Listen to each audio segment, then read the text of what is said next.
At ngayong araw ng Miyerkules, alamin muna natin ang presyo ng mga bilihin sa ilang palengke. Si Vel Custodio sa Detalye Live. Vel.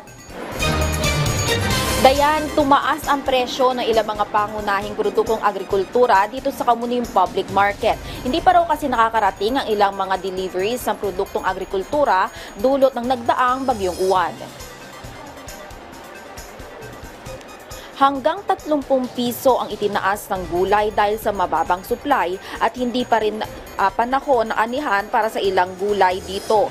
Mabibili ang carrots sa 170 hanggang 200 pesos per kilo. Ang ampalaya ay 160 pesos kada kilo. Ang repolyo ay 70 hanggang 95 pesos. Ang sayote ay 80 pesos per kilo at ang pechay ay 20 pesos kada tali. May paggalaw din sa presyo ng isda, kung saan mabibili ang bangusang 280 pesos per kilo, ang tilapia ay 160 pesos at ang galunggong ay 320 pesos kada kilo. Batay sa inisyal na inilabas sa halaga ng pinsala ng bagyong Uwan sa sektor ng agrikultura, 142.29 million pesos ang agricultural damage sa Bicol Region at Mimaropa, kung saan 116.37 billion pesos dito ay mula sa mga nasirang palayan. Kaya naman bahagyang tumaas ang presyo ng local rice dito sa Kamuning Public Market.